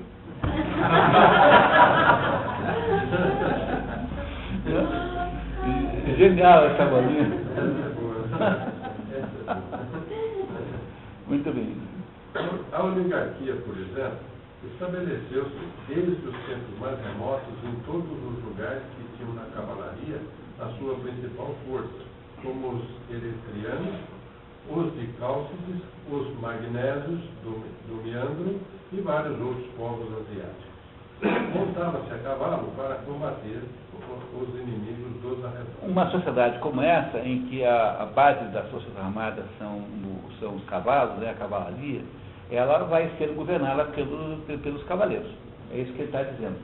Então, que a oligarquia que se monta aí, se monta em função dessa superioridade absoluta que está numa determinada arma, né? Aliás, no exército brasileiro, de todas as armas do exército, o exército é dividido em armas, vocês sabem isso, né? Infantaria, artilharia, engenharia, cavalaria e logística. São as armas, você quando entra no exército escolhe uma dessas 5. E no exército brasileiro a arma nobre é a cavalaria. A cavalaria claro que hoje em dia a cavalaria não é mais feita a cavalo, mas é feita por veículos blindados, né? Não é isso, né? Então, o que você chama de veículo blindado, o tanque, é a cavalaria. Sei lá, 2.000 cavalos num tanque, né? Pois é, mais às vezes, né? E aí você tem, então a cavalaria tem, por exemplo, uma nobreza histórica, porque ela foi durante toda a história da humanidade o principal soldado, o soldado mais, o que definia a guerra era o cavaleiro. A cavalaria tem, portanto, um valor histórico. Além das diferenças... Desculpe, os presidentes do governo militar, com exceção de um, parecem todos da cavalaria. Acho que o Figueiredo é cavalaria. Eu acho que não era cavalaria, acho que não era cavalaria, é o Geisel, se não me engano. E o Chile. Bom, continuando. Além das diferenças de riqueza, há também as que são criadas pelo nascimento, pelo mérito ou por qualquer outra prerrogativa.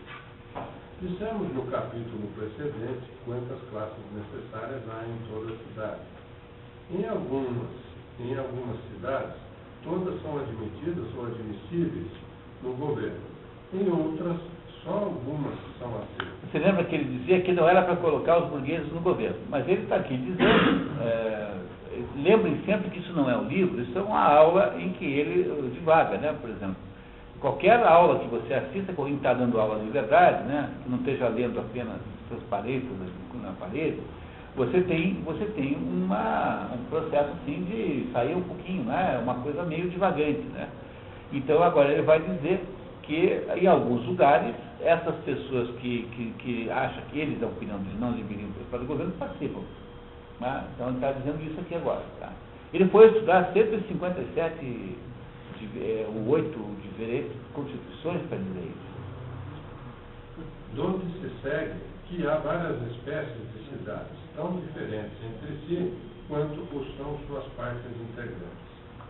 Com efeito, sua constituição não é senão a ordem dos poderes ou magistraturas que nela se distribuem a todos, ou então, segundo a espécie, que a igualdade comum admitida entre os pobres, quer entre os ricos, quer entre ambos.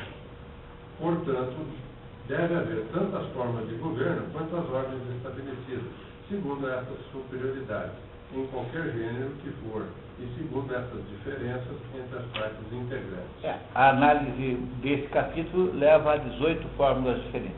Vamos ver uma por uma, tá? Então aqui as 18 nesse documento, depois quando chegar a hora a gente analisa o programa.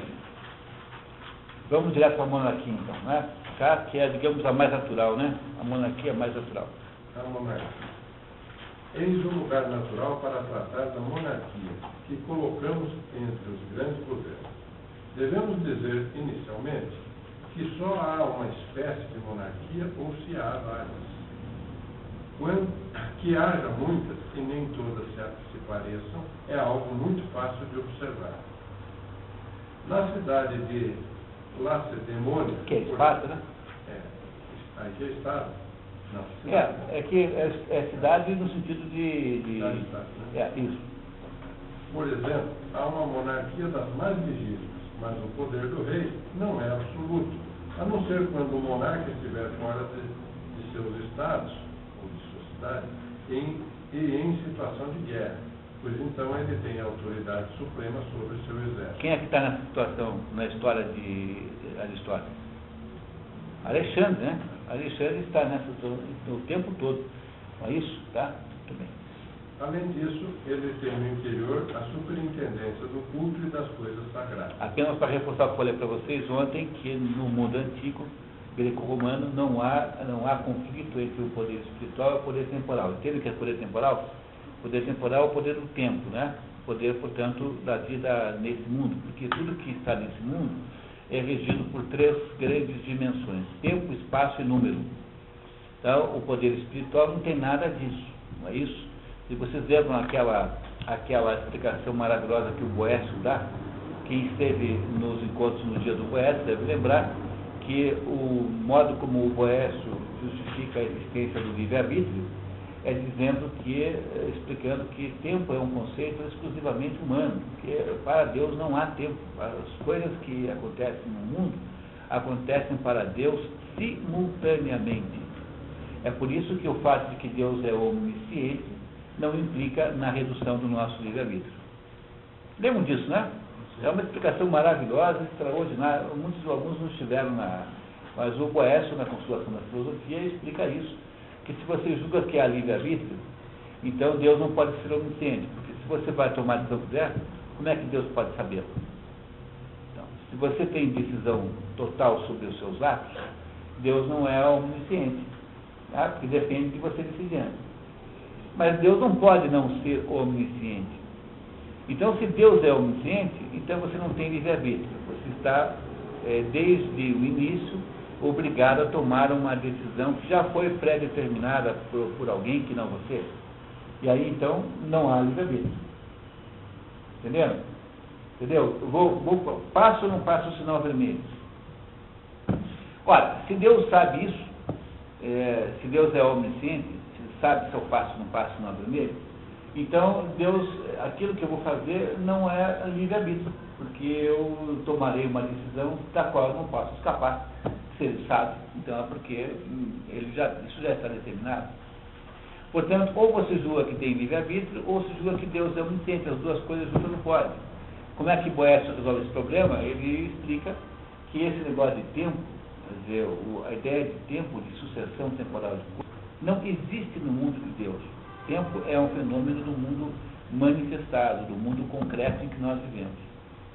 No mundo de Deus, as coisas todas acontecem simultaneamente. É por isso que Deus sabe o que você faz, apesar de você continuar tendo a decisão de fazer o que você quiser. O livre-arbítrio, de fato, existe, porque o livre-arbítrio é compatível com a onisciência de Deus, contanto que você não ponha Deus no tempo. Se puser Deus no tempo... O primeiro Deus grego é o Cronos, né? O primeiro Deus grego é Urano.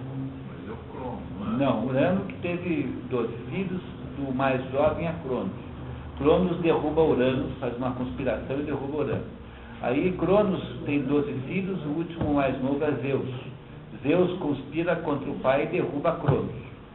E antes de a gente descobrir quem é que ia derrubar Zeus, que aparentemente seria Hércules, né? Hércules é o candidato maior, a mitologia acaba no meio.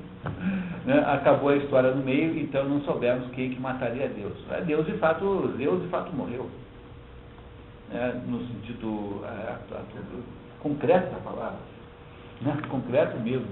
Mas Cronos já é o segundo da linhagem sucessória e é o usurpador do pai, que é Urano. Urano é o primeiro deles. Mas antes de haver Urano, havia outras entidades divinas que existiam, independente de uma personificação em homem. Então, esse negócio é muito interessante, vocês vão adorar saber tudo isso no dia da teogonia. Então, no programa desse ano das expedições, tem lá um sábado dedicado a um livro de Hesíodo chamado Teogonia, onde ele vai nos explicar como é que essa encrenca toda faz sentido. Vai nos contar da origem dos deuses todos. Teogonia. Muito bem. Daí eu imito de novo o Smigel nesse dia, só para dar um bônus para mim. Embora não tenha absolutamente nada a ver com o outro. Esta espécie de monarquia não é, pois, senão um generalato perpétuo, com plenos poderes, sem porém ter o direito de vida ou de morte, a não ser em certo domínio ou nas expedições militares quando se está combatendo, como era costume antigamente. É o que se chama a lei do golpe de mão. A lei do golpe de mão é o seguinte, é a lei da mão, né? Quer dizer, você quando está qualquer militar na hierarquia, em última análise, é a sua mão quem faz a lei. Então, naquela situação de conflito, né, você tem uma espécie de poder total sobre os outros. Se a gente quiser localizar isso no nosso mapa, é essa daí, ó. Reparem ali, tá? No nosso mapa aqui de sistema. Onde é que começou esse programa? Souberam coisas? Deve estar ali no lugar. Tá. Então, ok. Então, a monarquia é o governo de um só, né? Aqui no livro de vocês, o governo do Sol de dois. E a única razão pela qual ele botou de dois aí é porque ele está pensando nessas monarquias que são aos pares, marido e mulher. Mas é uma bobagem, no fundo não tem cabimento nenhum fazer essa... Então eu tirei esse negócio para melhorar eu fiz uma adaptação, embaixo está escrito que é adaptação, tá? Porque não tem cabimento isso, né? Mesmo que você tenha aí um caso específico, como a da Ana Bolena, é apenas um acidente, e no fundo não há divergência entre o marido e a mulher, quer dizer, o poder real ele é unificado no casal, né? Portanto é um só de qualquer jeito. Então vamos lá, né? Então de um só você tem aí o primeiro tipo de poder, que é esse poder ali, ó, generalato perpétuo, tá? Virando vitalício, que é aquele terceiro, em que a monarquia é de um só o poder e ele é vitalício. Então, ele é para a vida inteira. Está o número 3. A numeração do sistema de governo está no fim e não no começo. Isso é uma cópia do que está no livro de vocês, tá? Então, esse aí de que ele está falando é o terceiro tipo de monarquia.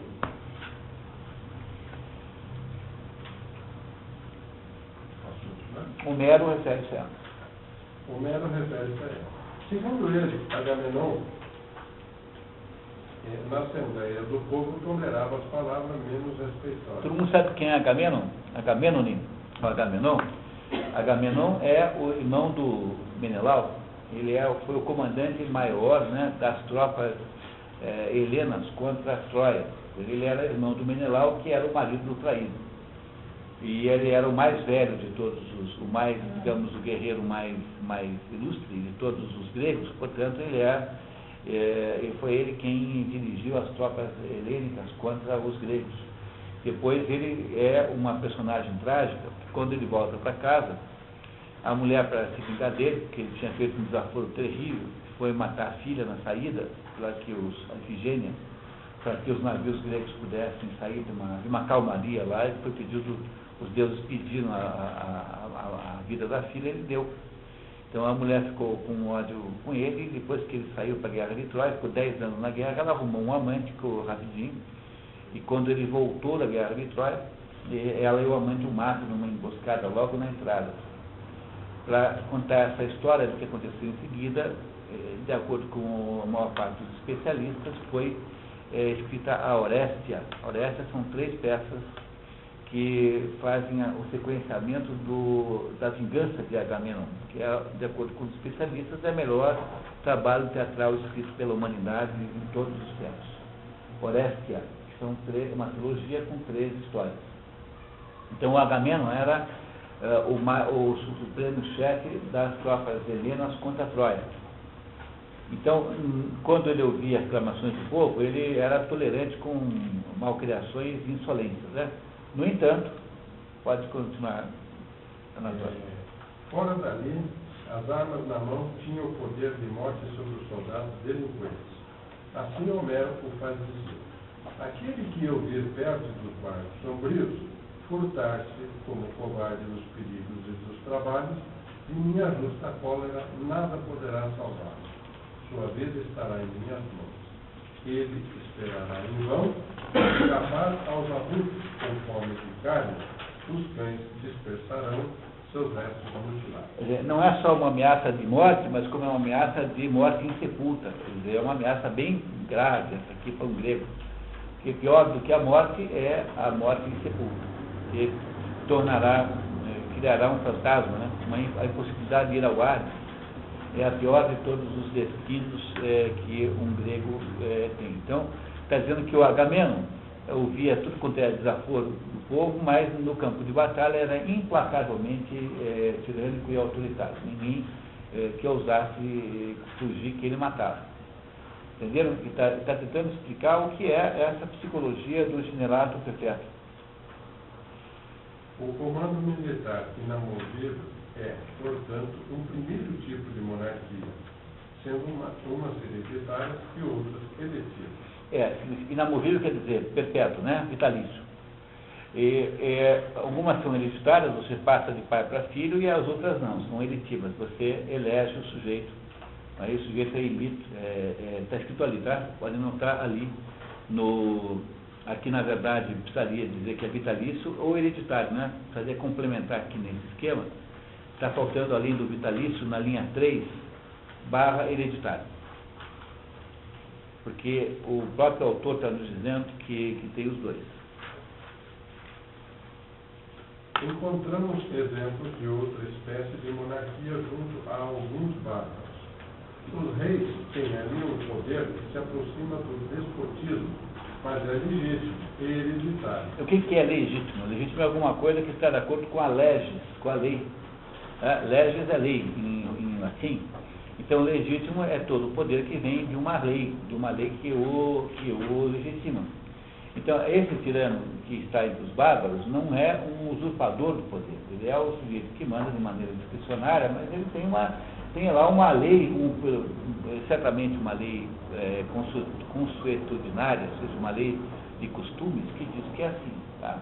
Então, ele pode fazer isso porque está dentro dos costumes aceitos como legítimos. Tendo os bárbaros naturalmente a alma mais servil do que os gregos e os asiáticos, eles suportam mais do que os europeus, sem murmúrios, que sejam governados pelos senhores. Murmúrios é queixas, tá? E aqui, cuidado, hein? Gregos ou asiáticos. Esses asiáticos aqui são os gregos asiáticos. São aqueles gregos lá que moram lá em Mileto, que moram lá na costa da Ásia, tá? Não são asiáticos japoneses, por exemplo. Tá? Então, o que não for grego é bárbaro. E os gregos dividem-se em aqueles ilhéus, né? Ilhéus e os que estão na Ásia, que já estão colonizando a Ásia. Então, cuidado que esse asiático aqui não é o asiático não grego. Tá? E murmúrio aqui é queixa, né? Murmúrio é queixa. É por isso que essas monarquias, embora despóticas, não deixam de ser estáveis e sólidas, fundadas que são na lei e transmissíveis de pai para filho. Pela mesma razão, sua guarda é real, e não tirânica, pois os reis são protegidos por cidadãos armados, ao passo que os déspotas recorrem a estrangeiros. Aqueles governam de acordo com a lei súditos de boa vontade. Estes, pessoas que só obedecem contra feitas. Aqueles são protegidos pelos cidadãos, estes contra os cidadãos. São, portanto, dois tipos diferentes de monarquia. Essa monarquia que ele está falando aqui é a monarquia número 1 lá em cima, não é isso? Monarquia segundo as leis, não é isso? De um só hereditário absoluto. É essa que ele está falando aqui, nesse momento, acabou de escrever, essa que está entre os bárbaros. Essa é a número 1, na lista que o compilador aqui faz. Outra espécie usual entre os antigos gregos é a que se chama a isnet, o despotismo eletivo. Pode ler a nota, por favor. 22. Deve estar em 300 Página 313. 22. A isnétia é, no fundo, a instituição que em Roma era chamada de ditadura. A analogia já foi realçada por Dionísio de Alicarnasso. Muito bem. Então, esse é o terceiro tipo, despotismo eletivo. Reparem que ele está falando do tipo 5 aqui, tá? Do tipo 5, que está aqui na nossa lista aqui. Ela é vitalícia, é regular em sua investidura e é feita por um só, né? Quando tem esse tracinho aqui, significa idem. Esse sentido de tracinho. O poder concedido pelo povo era diferente do dos reis bárbaros, não por ser contra a lei, mas unicamente porque não era nem ordinário nem transmissível. Uns o conservavam por toda a vida, outros por um prazo fixado, ou apenas para alguns negócios, como Pítago, que os mitilenos elegeram contra os banidos chefiados por Antimênides e pelo poeta Alceu. Que é irmão do Antimênides, tá? Esse poeta Alceu é irmão do outro. Que, cheio de fel e de furor, o menciona em um de seus poetas. Menciona o tal do Pítaco, falando mal dele, tá? Muito bem. Ele censura seus concidadãos por terem colocado sua miserável pátria sob a tirania de um Pítaco. Na opinião dele, Alceu, porque o Pítaco não era um mau sujeito, né? Na opinião dele, Alceu, o Pítaco era um mau sujeito. O homem de baixa extração e sem maior mérito do que ter sido bajulador nas assembleias. Na opinião do Alceu, poeta, não na opinião geral, tá?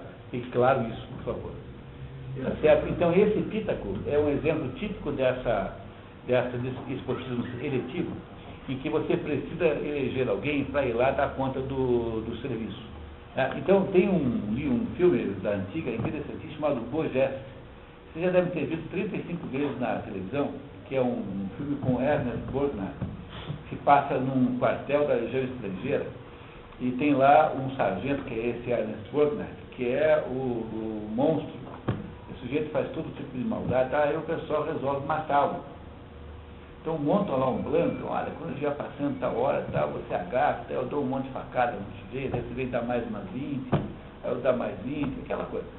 E montam um plano, e na hora que, conforme o planejado, agarram o fulano, mobilizam um tal do sargento, né, e a hora que a primeira facada, há um ataque ao quartel, daqueles berberes que moram ali, né, aqueles berberes que moram ali em volta, e eles são obrigados a soltar o homem porque ninguém sabia dirigir o grupo a não ser ele. Então, esse é exatamente o caso de um plano que você libera para uma missão. É claro que depois, na volta, ele não queria mais largar, né? De fato, não largou. Mas é essa a ideia, tá? Do despotismo eletivo. Estes principados, a distorção de número, né, são, portanto, ao mesmo tempo despóticos pela maneira com que a autoridade é exercida e reais pela eleição e pela submissão espontânea do povo. São todos legítimos, viu, pessoal? Presta atenção. Nós estamos falando da coluna monarquia segundo a lei. Todas legítimas. Todas legítimas, tá? A quarta espécie de monarquia real é a monarquia dos tempos heróicos, que, por sua constituição, era voluntária e hereditária. Os primeiros monarcas foram os benfeitores do povo pelas artes que lhes trouxeram, pela guerra que travaram por ele, pelo cuidado que tiveram de reuni-lo ou pelo território que lhe consignaram. Essa é a origem da segunda casta. A segunda casta é gerada pelo sujeito que defende a propriedade, defende a cidade, defende os outros, defende e conquista o território. Com toda a nobreza europeia, por exemplo, é descendente. Quem é o príncipe Mônaco, o príncipe Ranier de Mônaco? É descendente de um fulano extremamente grosseiro e abrutalhado, que matou os outros e não morreu. Entendeu? É isso que é a origem do príncipe, a origem de toda a nobreza europeia, no fundo, os piores sujeitos que foram lá e puseram a cara para bater, puxaram a espada e foram para a briga mesmo e correndo o risco de morrer, porque essa é a essência do guerreiro, da segunda casta, do Kshatriya, né? Essa é a essência da segunda casta. Então, por exemplo, a coisa mais ridícula do mundo é o governante que se esconde covardemente atrás dos outros. Não, foi o delúbio que fez isso, né? Foram os aloprados que fizeram isso, não fui eu. Essa coisa isso não é atitude de guerreiro. Porque o guerreiro, por excelência, é o samurai. O que o samurai é? O samurai é um sujeito que tem um poder enorme sobre os outros, mas que está disposto o tempo todo para o auto-sacrifício. Porque o único modo de o guerreiro fazer sentido é colocar a vida dele o tempo todo em cima da mesa. Não tem outro jeito. É isso que fez a constituição de toda a nobreza do mundo. Então, quando o Império Romano é desmontado e não tem mais o exército romano para proteger a sua fazenda, então o jeito é você mudar de Roma lá para sul da França, você contrata lá uns pistoleiros e fica se defendendo contra aqueles que forem tentar pegar. É assim que você constituiu a nobreza europeia, que depois irá reinar, né? Mais tarde irá reinar no lugar de Roma. Esta aí é a monarquia inicial, quase sempre é a primeira experiência social que gera a monarquia, é essa, que é o sujeito que vai lá e, heroicamente, até que chama de heróica, é o sujeito que defende com a própria vida os outros, e os outros, então, lhe dão de presente o poder. E querem saber de uma coisa? Não tem outro jeito de ser diferente. É só assim que faz. Já nos Estados Unidos, né? Primeiro presidente. Foram lá e você não vai separar, não. Né? No sentido do Abraham Lincoln, né?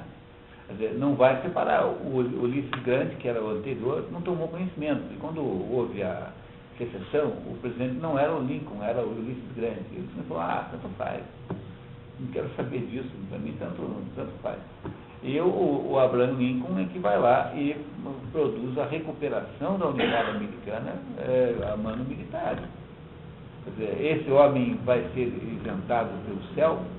Eu não sei, mas foi a maior guerra civil moderna. 1 milhão de americanos se mataram. Na realidade, não foi uma guerra civil, né? Uma guerra civil é uma disputa. Uma disputa para saber quem vai mandar ali naquele estado. E, na realidade, não se tratava disso, eles simplesmente iam embora. É uma guerra de irmãos, né? No sentido de guerra civil, do que eles chamam de civil war, né? Porque há aí uma espécie de fraternidade que está em conflito, né? E afinal era uma mesma colonização. Já se havia perdido. A guerra civil foi muito recente, em 1865, por aí, um pouco mais de 100 e poucos anos, ela ainda estava aí. Então já havia se resolvido aquele enclave francês, o Napoleão Bonaparte vendeu a Louisiana para os americanos para poder financiar a guerra na Europa. Então, naquele momento, era uma guerra de fato entre eles, porque não havia mais pretensões britânicas. E essa guerra civil foi uma guerra terrível, uma das mais sanguinárias que houve até hoje. E isso foi porque o Abraham Lincoln precisava. Né? É por isso que o Raskolnikov, no Crime e Castigo, vive intrigado com isso. Falou assim, mas se o Abraham Lincoln pode matar 1 milhão de americanos, se o Napoleão Bonaparte pode matar não sei quantos milhões de franceses, de russos e de alemães, por que eu não posso matar essa velha desgraçada, essa velha desgraçada, sarmenta, que está me explorando, que está acabando comigo? Entenderam o ponto de vista do Raskolnikov no Crime e Castigo? É justamente esse é o ponto de vista dele. Ele acha que determinados seres, determinados indivíduos estão acima do bem e do mal. Mas esse tipo de monarquia heróica é a monarquia fundadora da maioria dos países. É assim que você funda um país. Você funda um país na porrada. É assim que faz. Né? E até mesmo não só dos países. Veja, há uma coincidência intrigante que quase todos os fundadores de religiões são guerreiros. Jesus era de uma família de segunda casta. Buda não era brahmane, Buda era de um príncipe, uma família da aristocracia hindu. Maomé era um sujeito que deu pontapé e porrada quando quis. Maomé passou a vida inteira brigando. Maomé era um sujeito de briga. Quer dizer, às vezes é preciso mesmo fazer alguma coisa não pacífica para poder as coisas acontecerem. Mas essa monarquia heróica é o processo fundador de todas as sociedades. E é por isso que ela merece aqui um lugar na classificação aristotélica. Ok? Continuamos?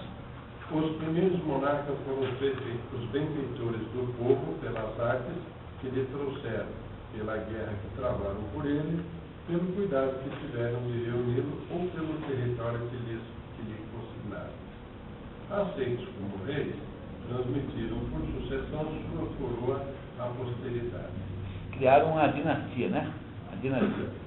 Possuíam a superintendência da guerra e dos sacrifícios, que não os da alçada dos sacerdotes. Então, eles tinham também uma conotação religiosa, não total, porém claramente religiosa.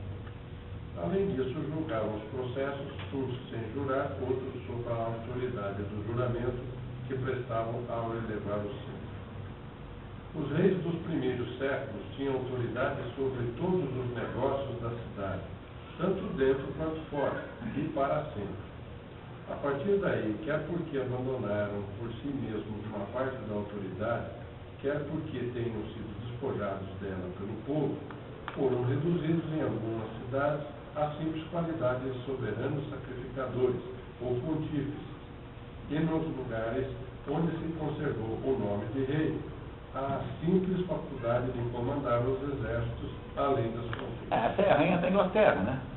Quer dizer, o rei, né, no mundo moderno, esse rei que é a origem da casa real tem aquela origem guerreira lá atrás, mas o que é a rainha da Inglaterra? É apenas, né, o príncipe Charles, é apenas uma figura simbólica.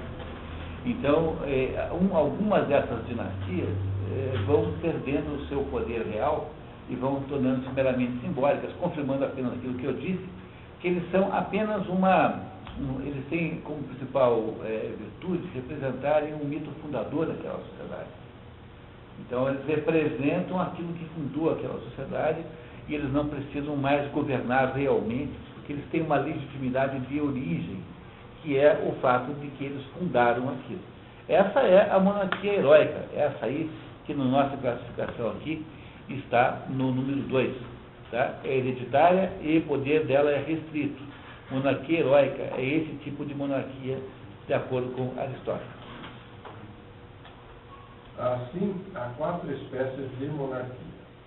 A primeira, que é a dos tempos heróicos, procede de uma submissão livre e voluntária, mas limitada a certos objetos, como a guerra, os julgamentos e o culto.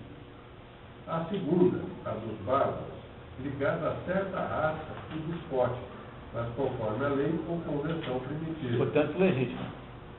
A terceira, a isnética, que é também um despotismo eletivo. É quando você elege o tirano, o monarca, para resolver um problema e voltar. A quarta, a maneira da lacedemônia, isto é, uma autoridade perpétua e transmissível aos descendentes sobre as coisas da guerra. Mas existe ainda uma quinta espécie, é a soberania de que uma cidade isolada ou uma nação inteira confere a um só, sobre todas as pessoas e sobre as coisas comuns, para governá-las à maneira do pai de família. Assim como o poder doméstico é de algum modo a monarquia de uma casa ou família, assim também a monarquia é uma espécie de regime paternal e familiar de uma cidade, de uma nação ou de várias. Entre essas diferentes espécies de monarquia, apenas 2 merecem atenção. Essas de que acabamos de falar e a de Lacedemônia.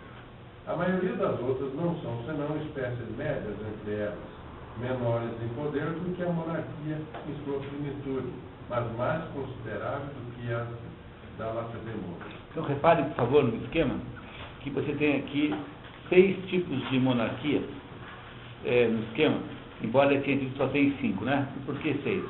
A primeira, a monarquia absoluta, a segunda, aquela que está entre os bárbaros, a segunda, a monarquia heróica, aquela que funda a sociedade, depois o generalato vitalício, como há em Esparta, a monarquia bárbara, que perdão, essa a absoluta é essa última que ele disse aqui, a monarquia bárbara está aqui, aí você tem essa do despotismo eletivo, e tem um último item chamado tirania, que é o poder despótico, que leva para a tirania. A palavra tirania está fora de lugar ali, devia estar na mesma linha da flecha, né? Então, vocês, por favor, façam uma flechinha ali para levantá-la, que é o sexto tipo. Esse sexto tipo de monarquia tirânica é a degeneração real Ele não fará durante o livro inteiro muitos comentários sobre isso, porque ele acha que isso já não é mais assunto do livro, porque essa sim já é uma degenerescência total do conceito de monarquia. Então, reparem que o esquema fecha assim. As 5 primeiras pertencem ao critério, ao conjunto maior, monarquia segundo as leis. E as 2 últimas, tirania sem leis. Então, a número 5 pertence igualmente ao grupo das monarquias segundo as leis, mas também pode ser tirania.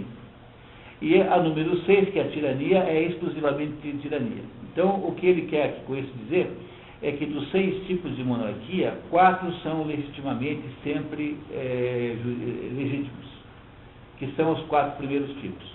O 5º tipo pode ser legítimo, pertencer ao grupo de cima, ou pertencer ao grupo de baixo. E o 6º tipo é sempre ilegítimo, que é a tirania sem leis, já como uma degeneração do próprio conceito de monarquia. Segundo Aristóteles, a tirania sem leis é o pior de todos os governos.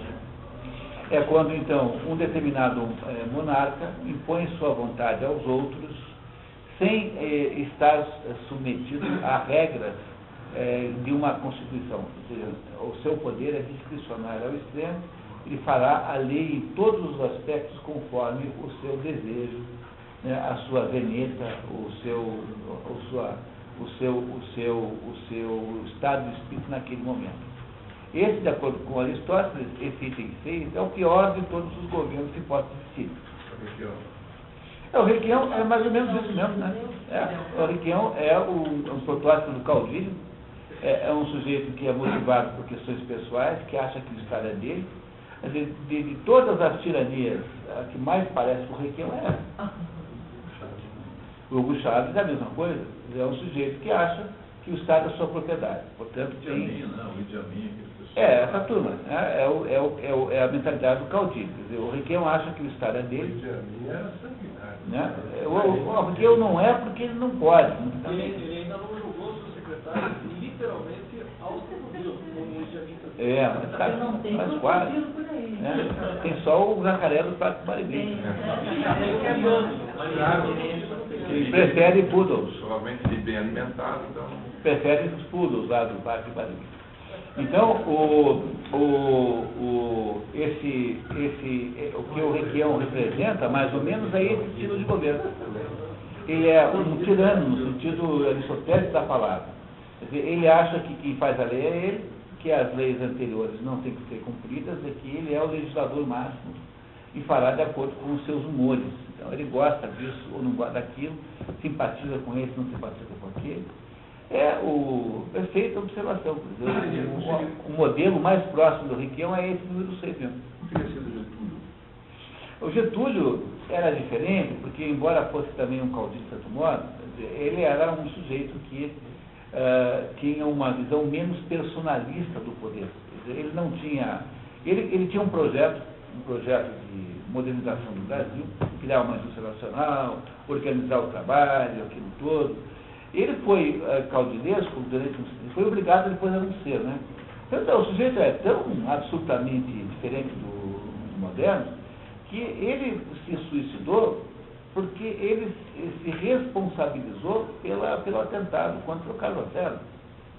O Carlos Lacerda tinha lá sofreu um atentado na Rua Toneleiro, em Copacabana, no qual morreu o Major Vaz, que era uma espécie de assessor que andava com ele. E ele não foi... É muito improvável que o tenha mandado matar o Carlos Lacerda. Muito improvável. Foi uma obra aquele entourage, quer dizer, ele tinha em volta dele um conjunto de sujeitos muito grosseiros, como o Filipe Miller, que bolaram esse plano. Porque o Carlos Lacerda tinha uma língua terrível e passava o dia inteiro desancando o Getúlio. O dia inteiro o maior tribuno que o Brasil já teve foi o Carlos Lacerda. O Carlos Lacerda era um gênio da oratória. Ninguém podia com ele. E o Carlos Lacerda passava o dia inteiro lá, desancando o governo. Ele dizia coisas engraçadíssimas. Tinha um fulano chamado Batista Luzardo, que era um político do Rio Grande, que tinha se autodenominado o Centauro dos Pampas. E esse sujeito era inimigo dele. Depois esse Luzardo foi um daqueles primeiros ministros do parlamentarismo pós-Jânio. E o Cacete falou assim: Vossa Excelência de fato é um centauro, mas é um centauro singular, porque o centauro é metade cavalo e metade homem, e Vossa Excelência é metade cavalo e a outra metade também. Não teve ninguém aqui com a capacidade retórica do Carlos Lacerda. O Carlos Lacerda era extraordinário, monstruosamente competente. Então, por causa disso, o Getúlio se suicidou, assumiu a responsabilidade pelo negócio. Isso é coisa de guerreiro, pô. É atitude de gente decente. Olha, eu não posso ter um negócio desse, o negócio na minha responsabilidade. Foram os meus próximos que fizeram isso, a culpa é minha. Desculpe, pá. É assim que faz, sempre ser o sujeito decente, não tem saída. Essa é o único suicídio que Deus perdoa. Entendeu? Porque é o suicídio sacrificial. Tá? O suicídio do samurai não é um suicídio mal visto aos olhos de Deus, porque, de certa maneira, ele é em favor da honra. Né? Então, o Getúlio era muito menos do que esse Hugo Chávez, ele que é o Requião. É uma coisa... Esse pessoal eles são doentes mentais, são psicopatas, são sociopatas. Esse governador, o Hugo Chávez, são sociopatas. São doentes mesmo, pessoas doentias. Mas, de fato, o Eloy tem razão em dizer que é esse tipo de monarquia a mais parecida com o que o Requião representa, mais ou menos. Bom, agora continuamos, pessoal. Vamos lá? Aristocracia. O nome de aristocracia convém perfeitamente ao regime que já mencionamos acima, pois não se deve, com efeito, dar esse nome senão a magistratura composta de pessoas. Essa palavra composta está errada, é uma espécie de flor, né? Constituída, de pessoas de bem sem restrição, e não a essas boas pessoas em que toda a retidão se limita ao patriotismo. A aristocracia é feita com pessoas que são boas em si e não boas para o governo. Lembra dessa diferença? Que ele já estabeleceu em outro ponto. A aristocracia é feita de pessoas boas em si. Então o mérito da pessoa é imanente, é um mérito indiscutível. Enquanto que para o patriotismo basta você ser bom para o Estado, mesmo não sendo uma pessoa boa em si. Na aristocracia, o título de bom cidadão é sinônimo de nobreza. Os bons cidadãos das outras cidades não são bons para a sua constituição. Só são bons.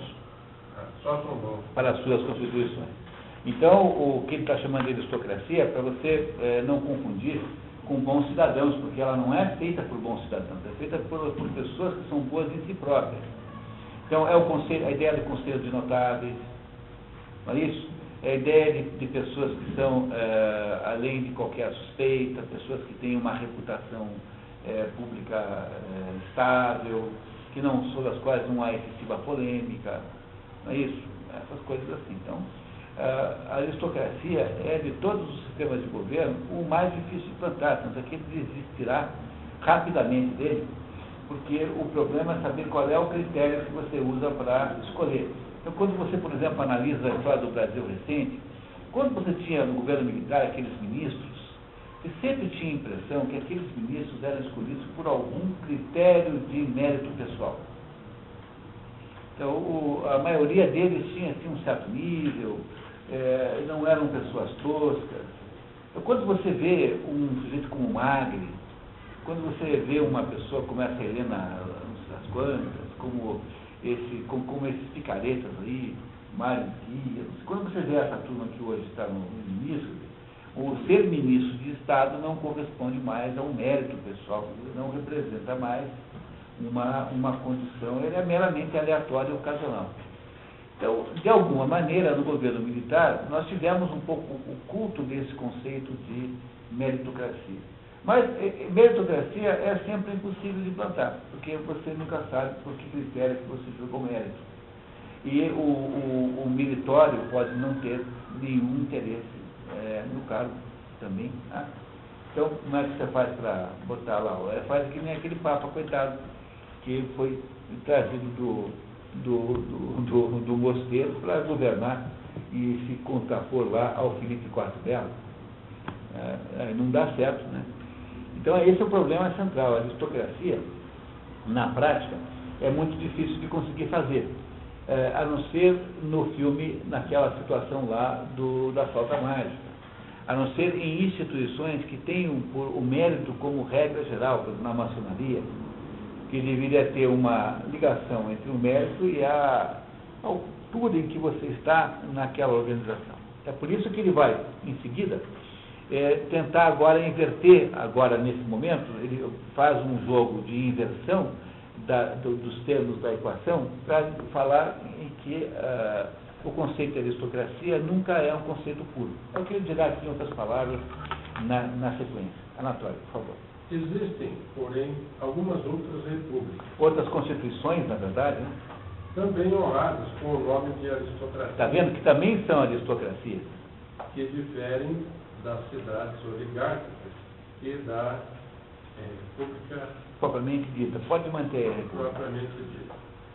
São aquelas em que os magistrados são eleitos não apenas em razão de sua riqueza, mas pelo mérito. Embora diferente das duas que acabamos de falar, esta forma também se chama aristocrática.